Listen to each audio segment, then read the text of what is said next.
Junie B., first grader. Boo, and I mean it. Chapter 1. Secrets. Friday. Dear first grade journal, my daddy went away on a business trip this week. He is doing job interviews. Job interviews is when you put on a suit and you wear a tie and you beg people for a job. I wish Daddy did not have to do job interviews right now.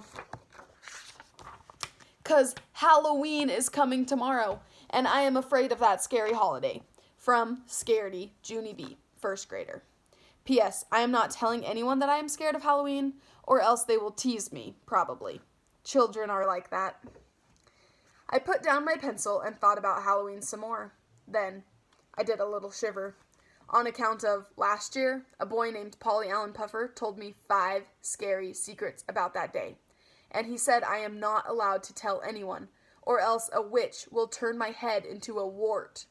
I made a sick face, and I tried not to think about that situation. Only, how can you not think about a situation if you're trying not to think about a situation? I tapped my fingers, very frustrated.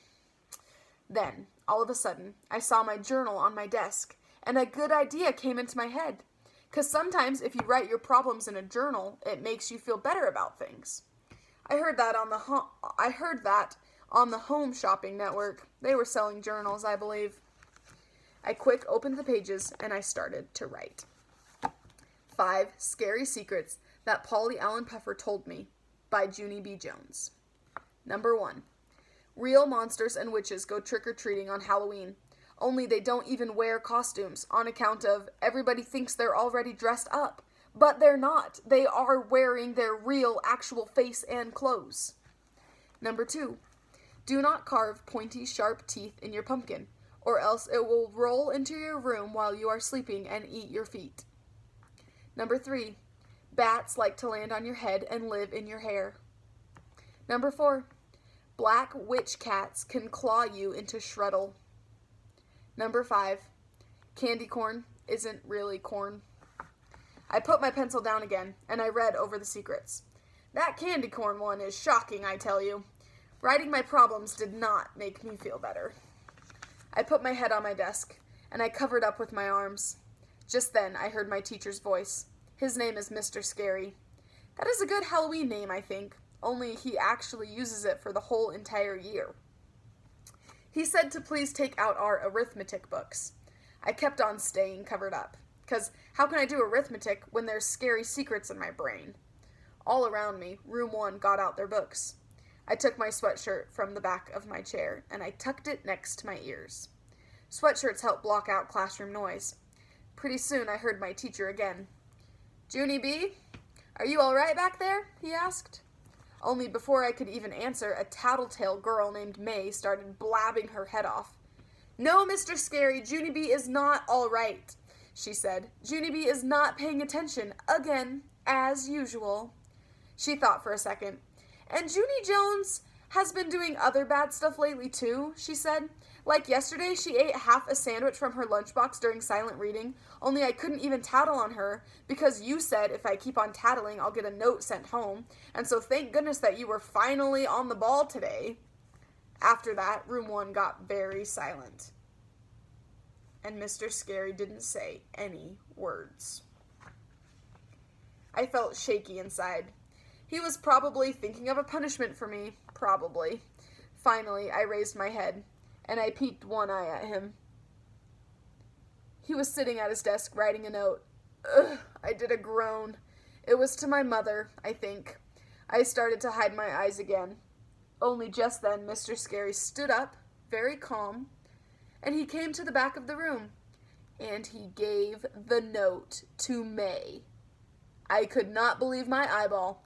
Please take this home to your parents, he told her. May's whole mouth came open at that shocking news. No, Mr. Scary, no, please don't make me take a note.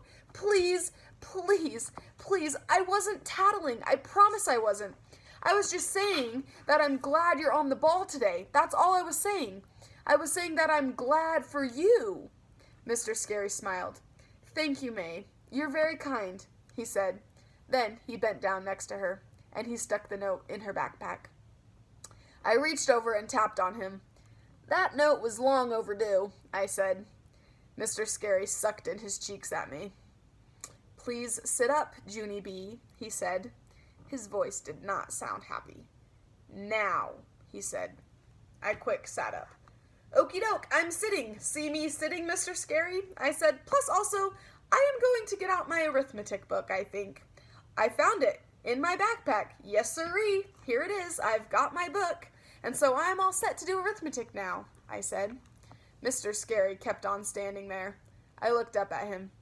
"Alrighty, you can be heading back to your desk," I said. He still did not move.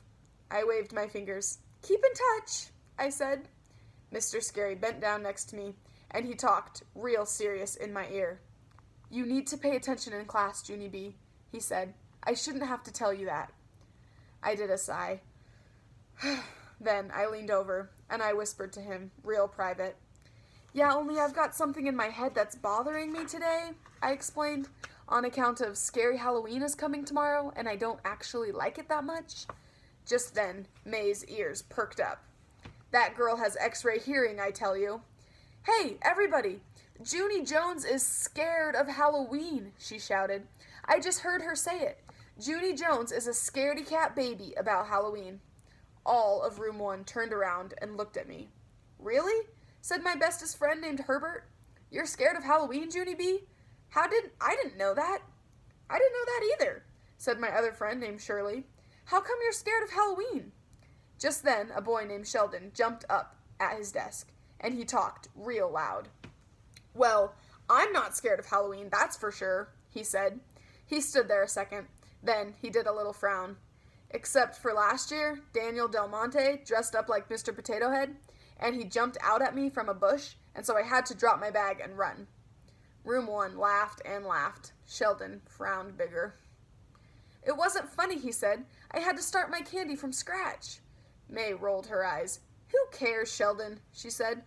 "The thing is that Junie Jones is scared of Halloween this year, and that makes her a scaredy cat baby." She leaned across the aisle at me. "B-A-B-Y spells baby," she said. I crossed my arms at that girl. "Oh, yeah? Well, T-A-T-L-T-A-I-L spells tattletale," I said back. Mr. Scary looked down at me. He shook his head no. I thought for a second. Then I tried again. "T-A-T-A-L-T-A-L-E spells tattletale," I said. Mr. Scary did a wince. I tapped my fingers on my desk. Then I took one more crack at it. "T-A-T-A-L-T-A-I-L spells tattletale?" Mr. Scary closed his eyes. I put my head back down on my desk. He covered me up with my sweatshirt. I appreciated that.